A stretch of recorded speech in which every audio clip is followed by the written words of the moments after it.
What's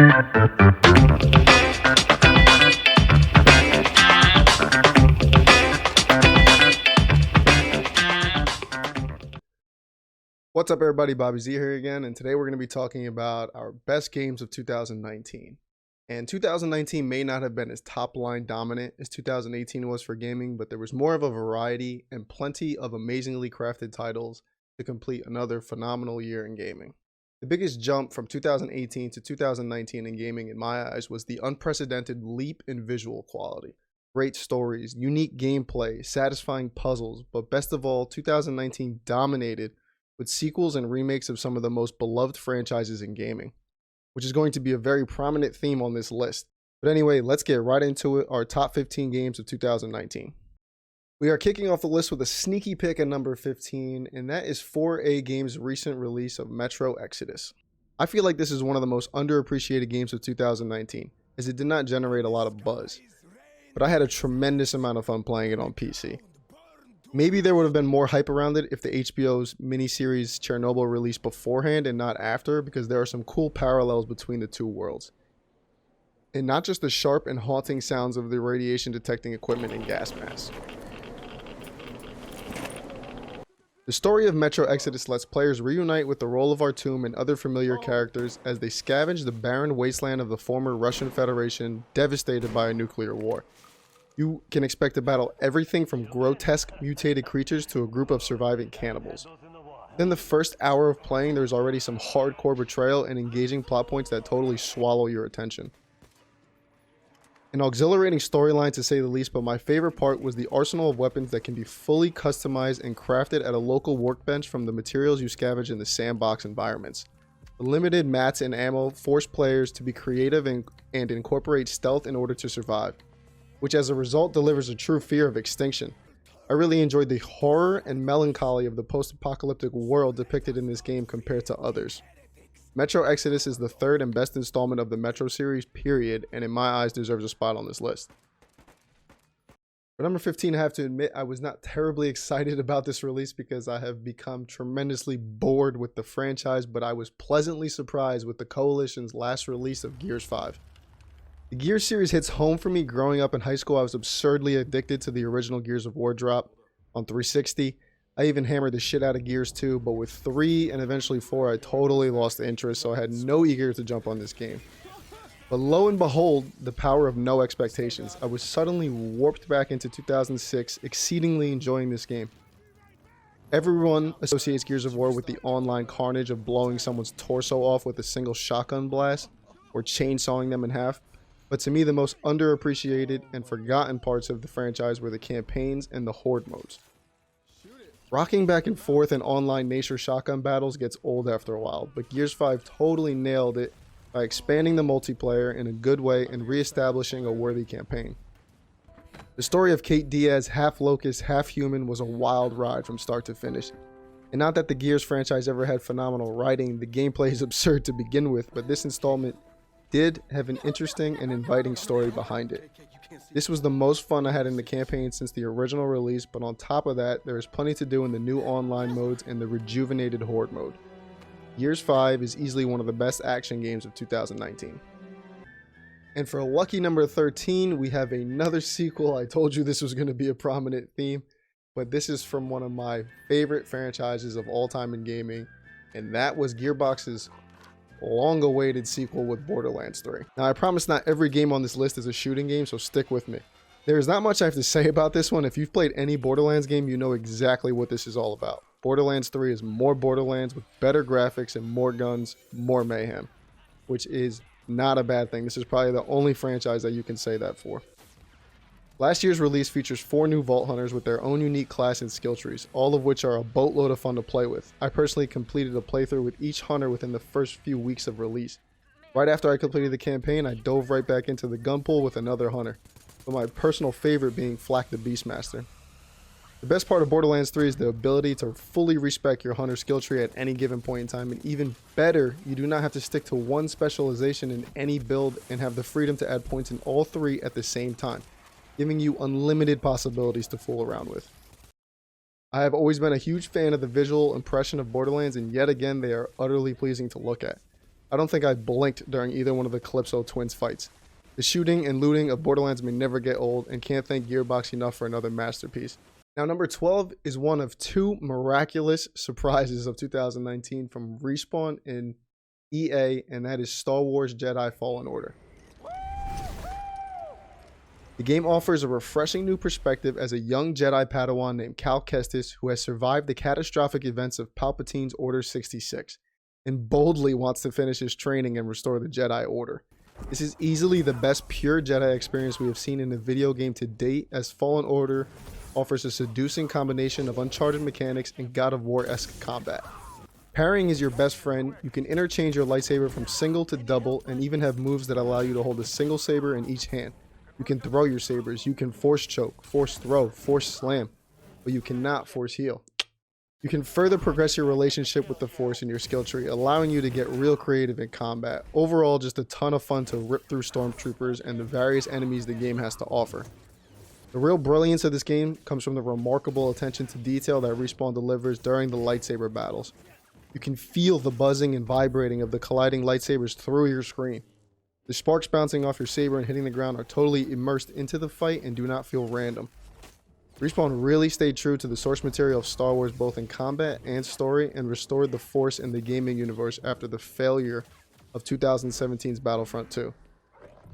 Now, number 11 on this list is probably the most divisive game from 2019, meaning that you either loved it or hated it, but weirdly, it's in the middle of the pack for me, and that is Hideo Kojima's pride and joy Death Stranding. Kojima Productions put together one of the most creative and invigorating stories of the decade, let alone the year. The Hollywood lineup was loaded, featuring Norman Reedus, Mads Mikkelsen, who 100% deserved best performance at the 2019 Game Awards. Besides the phenomenal acting, the writing behind Death Stranding deserves the utmost praise. An exotic, extraterrestrial approach to an apocalyptic universe filled with plenty of what-the-fuck moments that leave you craving the conclusion. Players will control Sam Porter Bridges as he marches from coast to coast of the United States, reuniting the continent through a wireless connection known as the Chiral Network.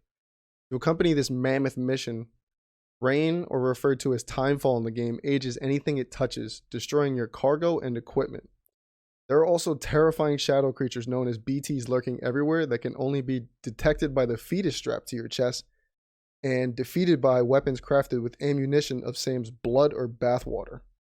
Death Stranding features the best character recreation of its cast I have ever seen in a video game. This screenshot of Norman Reedus at his safe room sink says it all. Yes, that is a fucking screenshot from the game and not edited in Photoshop in any way. You can also check out my full Death Stranding review here on YouTube. One of the most common themes in 2019 gaming was exploration, and my next pick here at number 10 was the king of exploration, and that is Outer Wilds.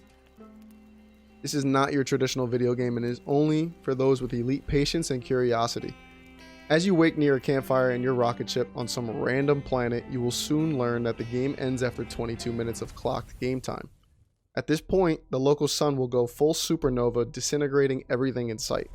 It's helpful to know that you are trapped in this 22-minute time loop, no more or no less, which forces you to explore and learn as much as possible in that time frame to alter the outcome of the next playthrough.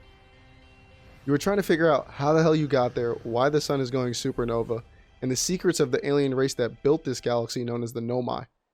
This is the closest thing to Matthew McConaughey's adventure and Christopher Nolan's film Interstellar, and who on earth does not want to see what's out there in space? This is exploration in its purest and most harmonious tone. Sitting back and admiring the abyss of space as you approach your next destination can be very relaxing behind the hauntingly beautiful music. So much that you might forget what your intentions were to begin with. You will be able to bypass completed steps in previous playthroughs, so the galaxy is always changing around you. The galaxy is even changing within the 22 minutes, making certain parts only accessible later in the loop, such as the twin planets orbiting so close to each other that the sand from one planet is being sucked up and extracted into the other, uncovering one planet and making the other inaccessible later in the playthrough. This is one of the most original concepts in recent gaming history. Outer Wilds' clever narrative puzzle that plays the laws of astrophysics is focused on nature and not on the player itself. You're given your full toolkit from the beginning, so there's no real progression of your character, only the galaxy. Pure discovery, pure exploration, visually amazing and mysterious. This is easily one of the best games of 2019.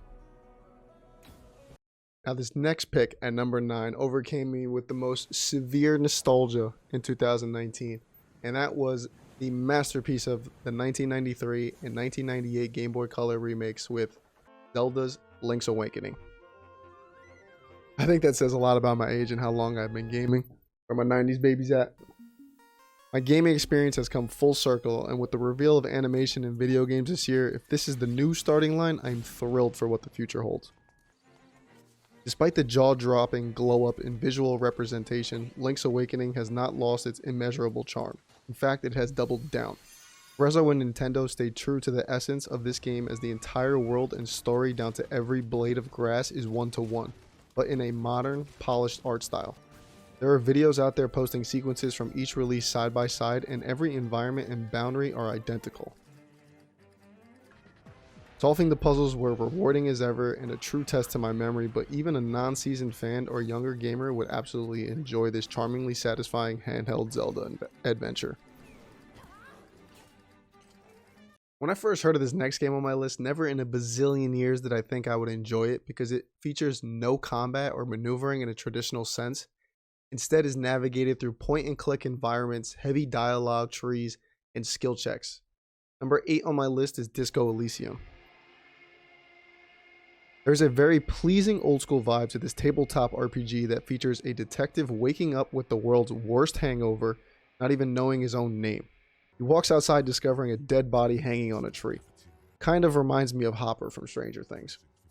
Anyway, it is up to you to decide what kind of detective you are going to be by piecing together your fractured mind while simultaneously solving the murder case.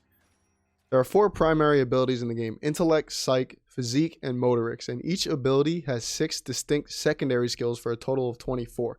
Your attire comes with mods that can be used to boost or reduce specific attributes. The cleverness behind these abilities is that there is a true opportunity cost in choosing one skill over the other. There is no bulletproof approach to this game. For example, high electrochemistry in the physique skill enables you to take drugs with few side effects and become your best version of Jordan Belfort as a master of drugs and sex, but as a result are vulnerable to substance abuse and other self-destructing behavior. With every gain comes a loss, and Disco Elysium forces you in an enjoyable way to flip over every single stone before making any decision.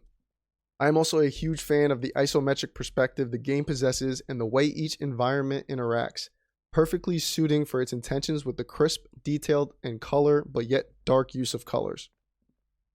I have yet to finish this story, as I am taking my sweet time with it as the game is intended, but without that feat I can still say that Disco Elysium is one of the most densely written and rich narratives ever made in an RPG. The story is not only riveting but is surprisingly funny at times. It actually feels like you are unraveling the mystery in your own unique way and not forced upon you throughout the missions to one unavoidable event like other games that try to incorporate different timelines. Now we're starting to get into the good stuff. At number 7, I'm going with Remedy Entertainment's newest release, Control. This marvel of a video game was up for almost every major game award, including Game of the Year, Audio Design, Narrative, Best Action Adventure, Performance, Studio Game Direction, but only took home the prize for art direction, which is undeniably deserved. The setting of Control takes place in one enormous shape-shifting, portal-opening, hiss-infected, aesthetically designed skyscraper in New York City known as the Oldest House. This space-defying labyrinth not only serves as a conduit for supernatural activity, but as the global headquarters of a mysterious government body known as the Federal Bureau of Control, or FBC. Whom you immediately become the director of in the opening minutes. When Jessie becomes the director, she absorbs the abilities and knowledge of the previous one, Zachariah Trench, via the astral plane, which is an alternate dimension tied to the old house, accessed through objects of power such as Jessie's new gun. The service weapon is a supernatural firearm that does not require real ammo, just a small cooldown period that can be adapted and upgraded into a variety of different forms with different combat modifications.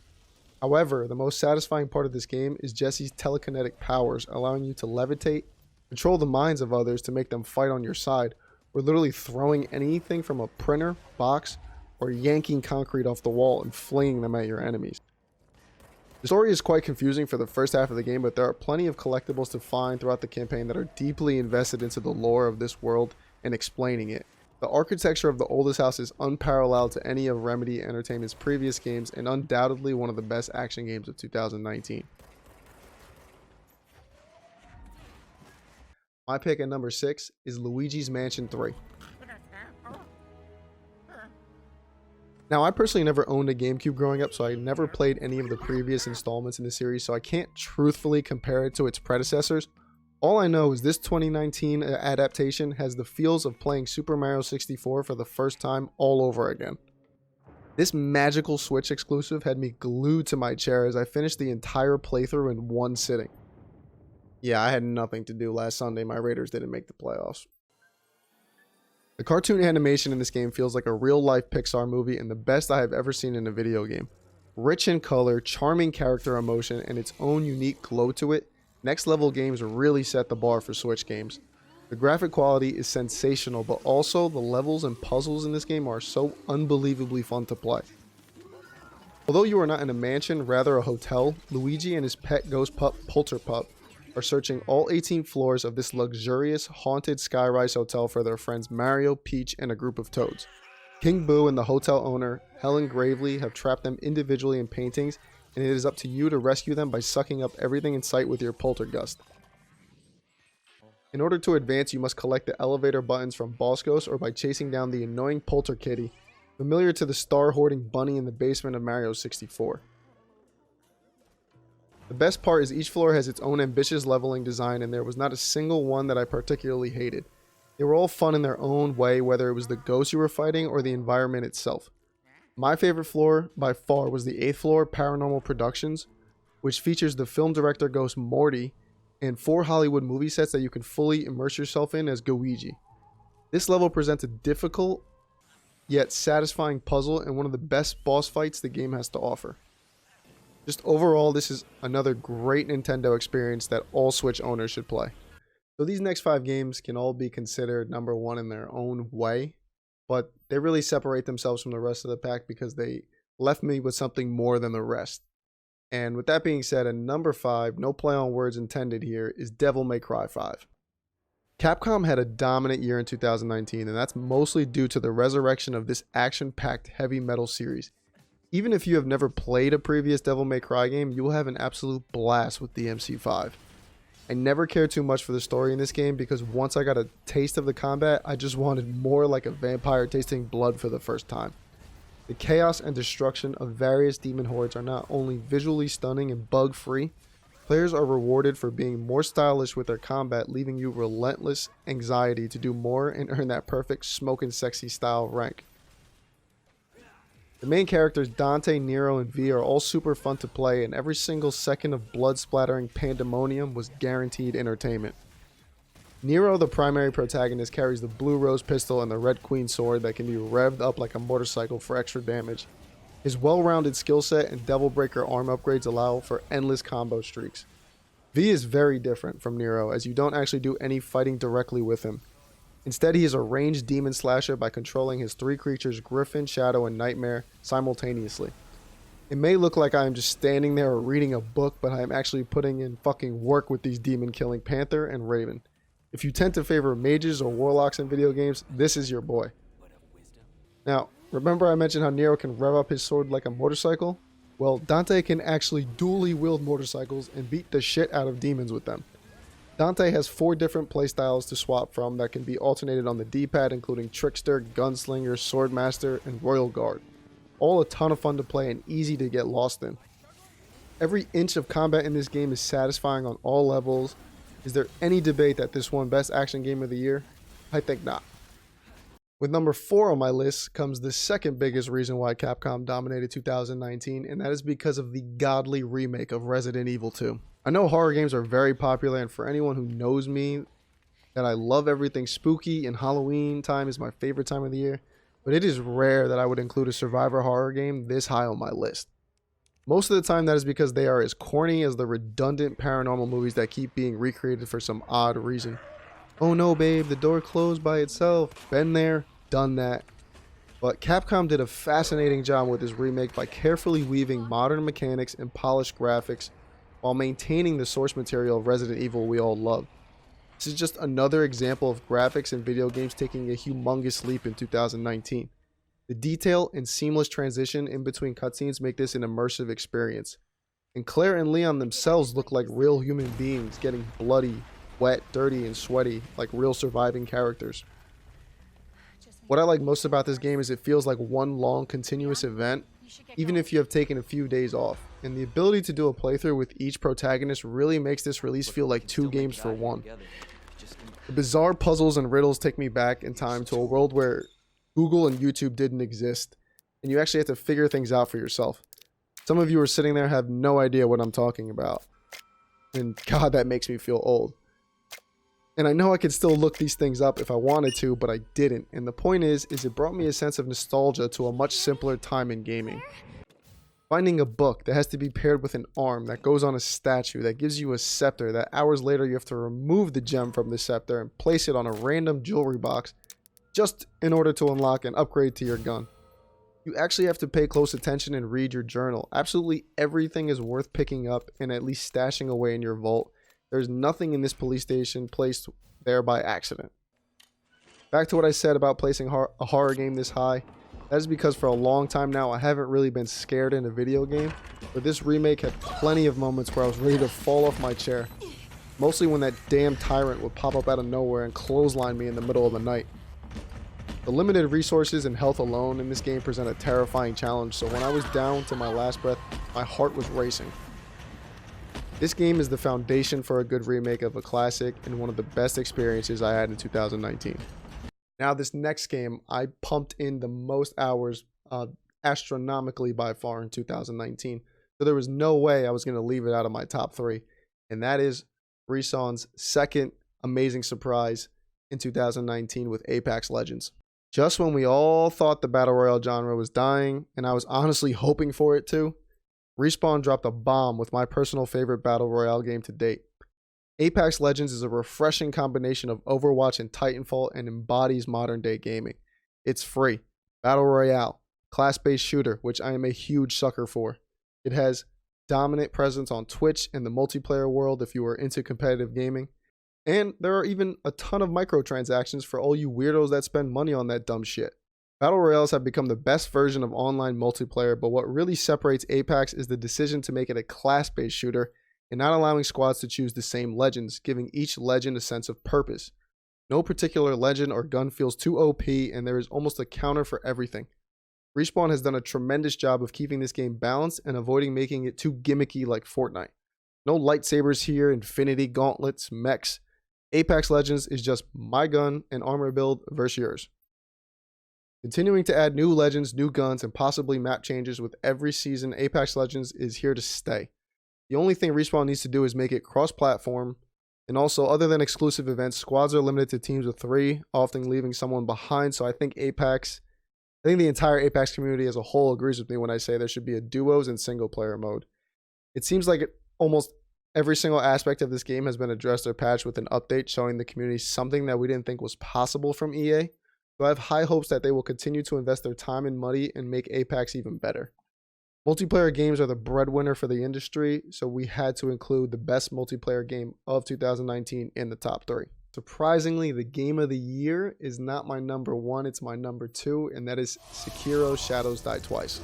Nothing quite brought me the euphoria of success in 2019 like Sekiro, vigorously pounding my chest and waking my neighbors every time I defeated a boss on the billionth try.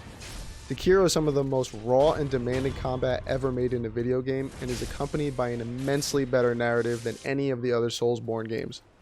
The only bad thing about this game is that Sekiro is incredibly hard, and another game only for the elite class of gamer. It feels like From Software keeps doubling down because they don't want us to beat their games, but with my competitive nature, I absolutely love this challenge. Your best friend is your prosthetic arm, which serves as a grappling hook, weapon, and for other gadgets, which brings a refreshing new sense of mobility to the series, swinging from branch to branch like a shinobi Spider-Man. The grappling feature makes it much easier to remain in stealth as you reach different vantage points and will help eliminate some of your enemies before the real fight breaks loose. There's a very steep learning curve when it comes to mastering the combat of this game. You have such a small thought processing window before each opponent's attack. Do I block? Do I jump? Can I block it? Do I dodge? These questions will only be answered through patiently dying more than twice, I can promise you that, and learning how to avoid each attack. But once you master it, oh man, watch out, you will not want to put the controller down. I'm a big fan of melee combat games, and Sekiro is the ultimate test but super satisfying. And last thing, I'm always amazed by the interconnecting level designs that From Software creates, continuously revealing secret passages even hours into the game. I love that there is no visible map, forcing you to memorize where you have been and how you got there. With a great story, phenomenal combat, great progression system, the utility behind the prosthetic arm and upgrades, Sekiro is our number 2 game of 2019. Now, if you haven't guessed it by now, what number 1 is, as soon as I say the name, you need to go out and buy it because it is that good. And that is Obsidian Entertainment's newest game, The Outer Worlds. I have so many good things to say about this game, but I'll try to keep it as short as possible for this video and save the rest for my second playthrough, which I plan to upload here on YouTube so that everyone can enjoy the full experience. Yes, it was so good, I want more and more. The creators at Obsidian brought us something with The Outer Worlds that Fallout could never. Never have I been so interested in this many side stories in a video game. Like, I literally remember every single person I talked to and what happened to them. Legit relationships were built that I was invested in and destroyed. And now that I saw the repercussions of my actions, I want to go back and play it a dozen times over. Every single sentence you choose to say has an enormous repercussion. I can't stress this enough. If you doze off or get lazy in the middle of a conversation and are not paying attention to how you answer, there can be catastrophic events. I learned this immediately in the first world I visited by accidentally genociding an entire planet. Sorry. But either way, pay close attention to the character you are trying to build and the different factions you interact with, or make sure to save in different slots so you can undo a poor decision. The Outer Worlds is one of the most immersive video game experiences ever, let alone in 2019. It has the unpredictability and crucial decision making of Disco Elysium, but the freedom to create unique character builds like Borderlands. More than a phenomenal storyline that is also surprisingly funny at times, I legit found myself laughing out loud. But there are a ton of super cool builds and other players are sharing online, from Bruiser to Sniper to Space Cowboy. Just a great overall experience right now that you do not want to miss out on. Besides the great story and character builds, The Outer Worlds is one of the smoothest and elegant open world RPGs I've ever run on my PC. Never skipped a frame, 100% lag and bug free. Like, I have a solid but not a behemoth type PC. I'll make sure to also leave my specs down in the description. But the game was crystal clear and played extremely well at 1080p and getting up to 90 FPS on my rig. The Outer Worlds turns Fallout 4 into a stepchild and has everything I look for in a video game. And that is why it is number 1 on my 2019 list. If you're still awake and made it this far, thank you so much. Make sure to like and subscribe down below and leave a comment. Tell me what your favorite game of 2019 was. Or if you agree or disagree with my list, I'm open to any discussion. And thank you again. Make sure to stay tuned for our next video. Stay savvy.